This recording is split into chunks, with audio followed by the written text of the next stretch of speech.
الحمدللہ رب العالمین، الصلاۃ والسلام علی رسولہ النبی الکریم، اما بعد فاعوذ باللہ من الشیطان الرجیم، بسم اللہ الرحمن الرحیم۔ قال اللہ تعالی فی قرآن الکریم،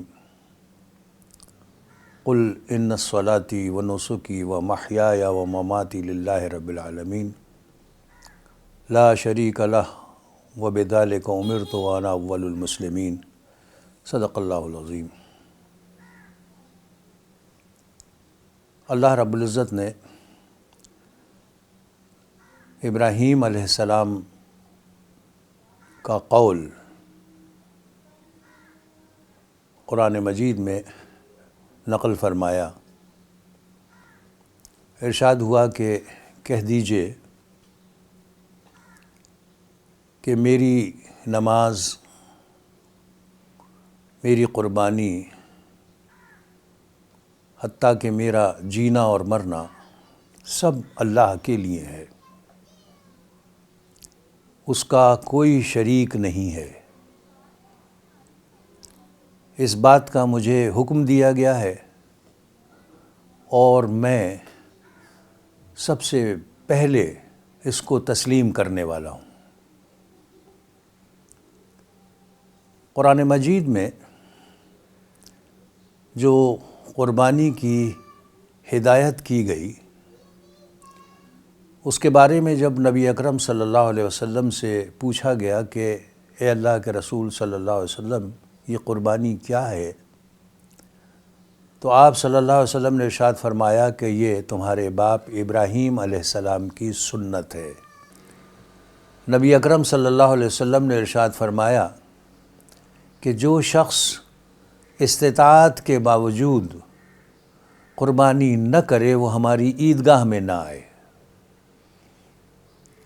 اس سے معلوم ہوا کہ اس روز قربانی کرنا ہی سب سے افضل ترین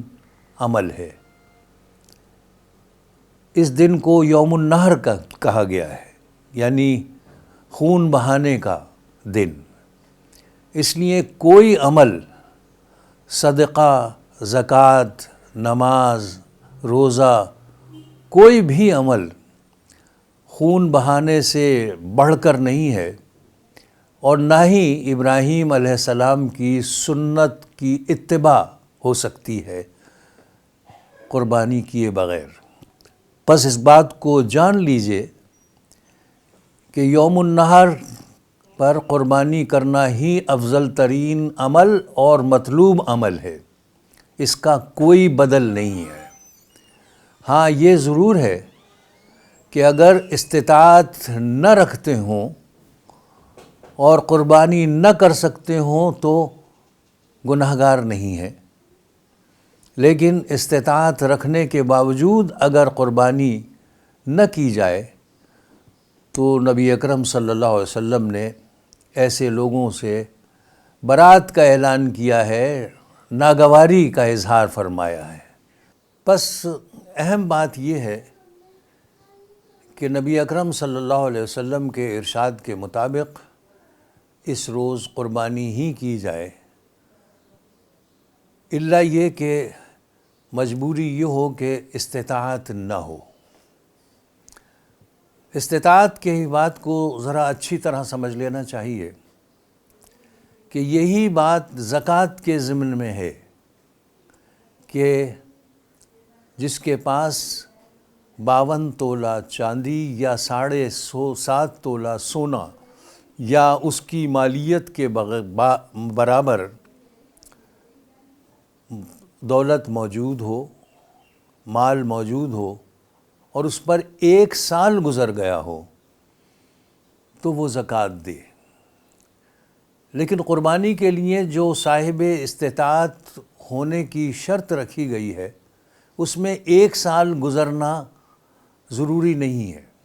قربانی کے دنوں میں اگر 52 تولہ چاندی یا 7.5 تولہ سونا موجود ہے یا اس کی قیمت کے برابر رقم موجود ہے تو اس کو قربانی کرنی چاہیے۔ اس میں کوئی تعرض نہیں کرنا چاہیے کہ ماحول کیسا ہے، معاشی حالات کیسے ہیں، اور یہ کہ دنیا کے اندر جو ماحول بنا ہوا ہے اس کا تقاضا لوگ کیا بیان کرتے ہیں، اس کی تفریق نہیں ہے۔ آج کل جیسے کرونا کی وبا پھیلی ہوئی ہے اور لوگوں کو یہ بات باور کرائی جا رہی ہے کہ اگر لوگوں کی مدد کر دی جائے اتنی ہی قیمت سے جو آپ جانور پر خرچ کرنا چاہ رہے ہیں تو یہ صدقہ بڑی نیکی ہے۔ جان رکھیے کہ آج کے دن یعنی یوم النحر قربانی سے بڑھ کر کوئی نیکی نہیں ہے، کوئی صدقہ نہیں ہے۔ بس ذہن سے اس کنفیوژن کو نکال دینا چاہیے کہ کوئی عمل قربانی کا متبادل ہو سکتا ہے۔ یہاں پر ایک بات اور نوٹ کر لینے کی ہے کہ جیسا کہ آپ کو معلوم ہے کہ اس گفتگو کو آپ تک پہنچانے کے لیے اہتمام شفا فاؤنڈیشن نے کیا ہے۔ شفا فاؤنڈیشن الحمدللہ ہر سال اس بات کا انتظام کرتی ہے کہ ہماری قربانیوں کا گوشت اور اس کی کھالیں ایسی جگہ پر پہنچائی جائیں، ان لوگوں تک پہنچائی جائیں جو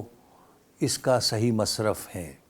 اس سلسلے میں دو اہم کام، قابل ستائش کام جو شفا فاؤنڈیشن نے کیے ہیں۔ اول یہ کہ انہوں نے ایک کیلکولیٹر متعین کیا ہے جس میں اگر اپنی آپ کوائف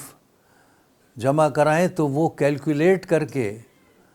یہ بتا دیتا ہے کہ آپ صاحب استطاعت ہیں یا نہیں ہیں۔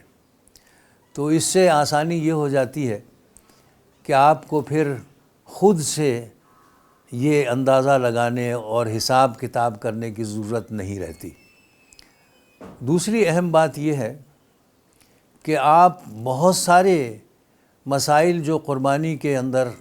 کہ جانور لایا جائے، کہاں باندھا جائے، قصاب کہاں سے لیا جائے، کیسے اس کو ذبح کیا جائے،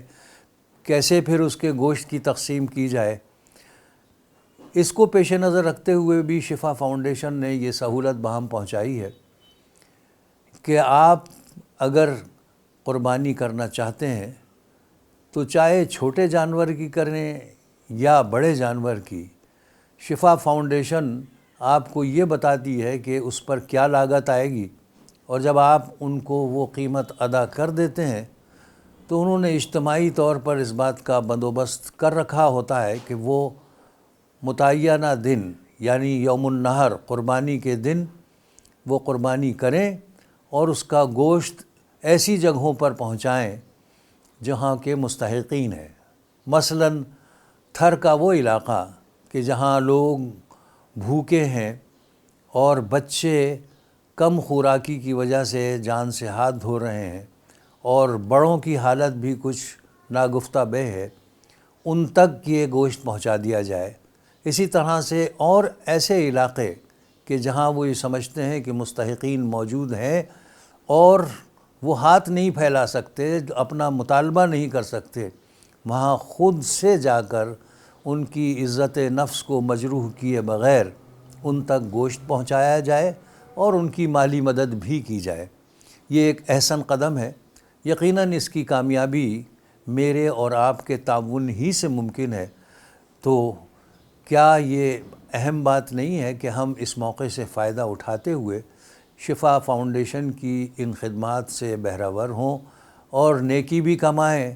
اور اپنے ان بھائیوں کو جو ضرورت مند ہیں ان کو بھی اپنی خوشیوں میں شامل کر لیں۔ اللہ تعالیٰ مجھے اور آپ کو اس بات کی توفیق عطا فرمائے کہ ہم سنت ابراہیمی پر عمل کرتے ہوئے وہ نیکی جس کو اللہ نے پسند فرمایا، جو اس کے رسول صلی اللہ علیہ وسلم نے پسند فرمایا، اس کو کریں اور ہماری آخرت جو ہے وہ سدھر جائے اور اللہ ہم سے راضی ہو جائے۔ وآخر دعوانا ان الحمد للہ رب العالمین.